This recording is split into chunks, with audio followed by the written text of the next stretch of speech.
राधे गुरुजी। जी। गुरुजी मैं आपसे बस एक ही क्वेश्चन करना चाहती हूँ। मेरे जो पति है ना बहुत नशा करते हैं, वही दारू जिसे बहुत पीते हैं। कहाँ है?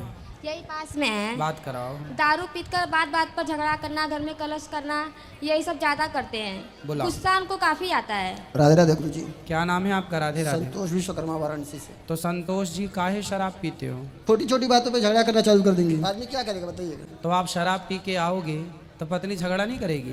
वो पत्नी यही तो बोलती होगी शराब पी के क्यों आए हो। अब ये झगड़ा, ये पत्नी आपका भला चाहती है कि बुरा चाहती है? चाहती तो भला है, लेकिन तो फिर काहे? उसका भी तो तरीका होता है ना, नॉर्मली से आराम से भी बोल सकती हैं। तो आराम से बोल, सुनो, आराम से बोल दो कि अब शराब मत पीना। बोल दो। आने से पहले ही मैंने इनको बोल चुका है कि शराब नहीं पीऊंगा। तो अब नहीं पियोगे ना? चलो अच्छा, अब नहीं पियेंगे तो फिर आप बहुत अच्छे हैं। कितना कमा लेते हो रोज का? 3-4 हज़ार। अच्छा कमाते हो यार, 4,000 रुपये रोज। बड़े बड़े इंजीनियर नहीं कमा रहे हैं 4,000 रुपये रोज का। जी, मेरा खुद का गैराज है, मेरे यहाँ 8 बंदे काम करते हैं।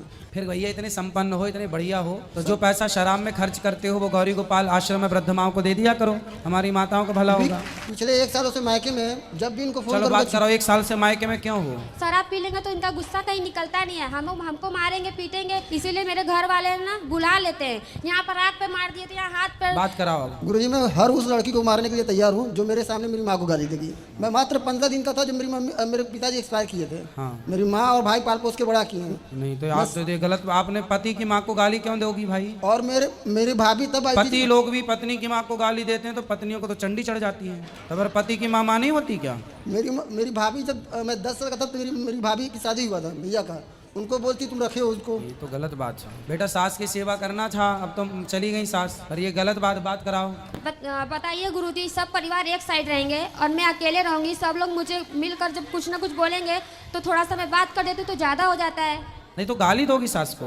नहीं, गाली नहीं दिए थे, बस ये कह रहे ना गाली क्यों दें। जैसे मेरी माँ है वैसे वो भी तो हमारी माँ है। एक माँ छोड़ते तो एक माँ पाते तो भी तो है हम लोग। तो माँ को गाली तो आपने, अभी मायके में थी 1 साल, तो 1 साल में अपनी माँ को तो गाली आपने दिया नहीं होगा? नहीं तो गुरुजी, सास को काहे गाली देके नहीं दिए मार हैं, डाली? नहीं दिए। हम वृद्धाश्रम यहाँ पर हैं, हम नहीं दिए हैं। अब नहीं देना। 7 साल हो गई शादी को।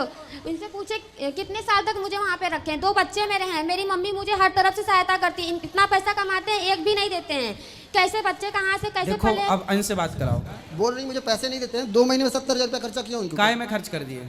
इनको मोबाइल, वो मंगलसूत्र और खर्चे वगैरह, साड़ी वगैरह दिलाए हो? दिलाए हैं। हाँ तो जब भाई मेरे- पत्नी आपकी है तो दिलाने ना पड़ेगा। कैसे बोल दी कि मैं पैसा खर्च नहीं करता इनके ऊपर। सुनो देखो, ये बताओ, ये गृहस्थी आपकी है कि किसी और की है? सिर्फ अकेले समझने से नहीं होना गुरुजी। बात ठीक कह रहे हो आप, पर मुझे एक प्रश्न का उत्तर दो, ये गृहस्थी आपकी है किसी और जी की मेरी है? है। बनेगी तो आपकी और बिगड़ेगी तो मेरे ही। इसलिए बेटा, जो बातें बीत गई अब उन्हें छोड़ो और एक नई जिंदगी को प्रेम से शुरुआत करो।